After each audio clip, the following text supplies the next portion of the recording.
Brexit Britain was accused of plunging into the past by Italian media as Boris Johnson is set to announce a return to imperial measurements.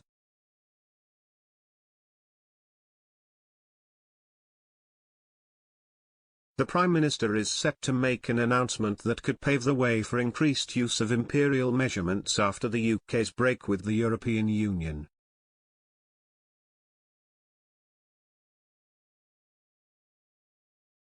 According to the Sunday Mirror, Mr Johnson wants to make the announcement on Friday to coincide with the Queen's Platinum Jubilee.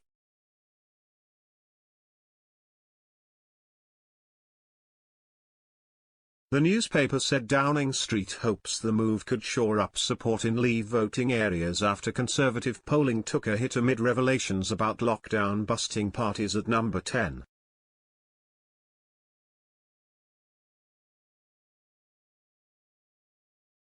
Reporting on the news, Italian Daily Republica's Antonello Guerrero wrote, "Ounces, pints and inches. London plunges back into the past after Brexit."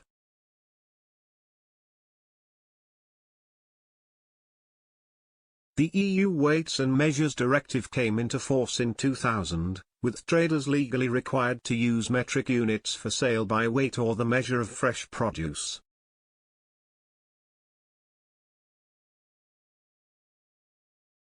It remains legal to price goods in pounds and ounces, but they have to be displayed alongside the price in grams and kilograms.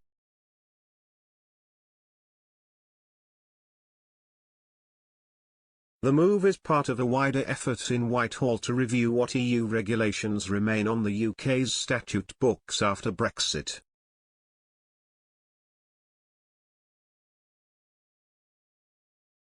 The Department for Business, Energy and Industrial Strategy is understood to be coordinating the consultation.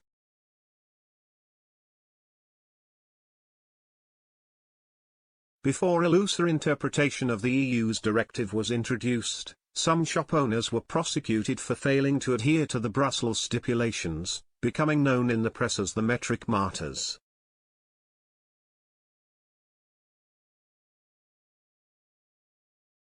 The UK currently uses a mix of imperial and metric, with speed limits in miles per hour rather than kilometres, and milk and beer bought in pints.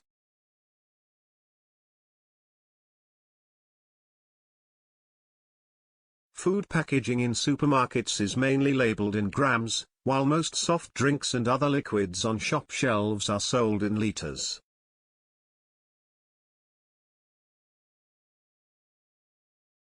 Boris Johnson is reportedly looking for ways to appease possible Conservative rebels as the Partygate affair threatened to reignite over new rule-breaking claims.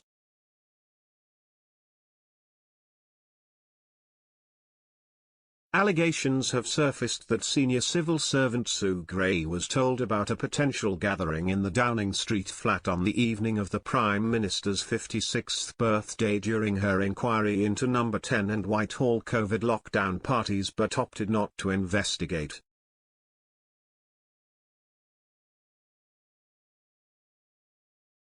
The Cabinet Office said it seriously disputes the version of events as detailed in the Sunday Times, but Labour is demanding answers over whether a rule breach occurred.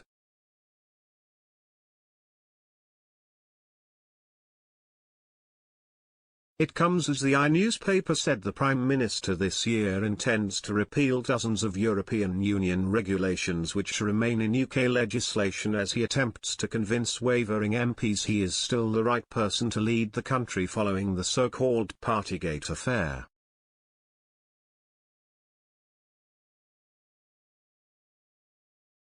The move is understood to be part of an ongoing review of EU retained law being coordinated by Minister Jacob Rees-Mogg, which will feed into the Brexit Freedoms Bill.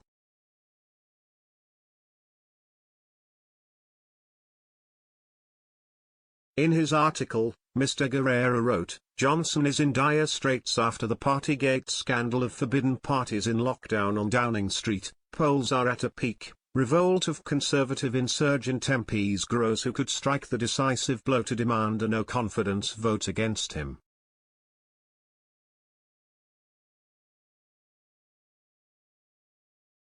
And then, in a month's time, there are two major by-elections in West Yorkshire and Devon, Brexiteer zones. Therefore, the Prime Minister wants to try to recover consensus in this way, relying on nationalist sentiment and his greatest success in politics so far, namely Brexit.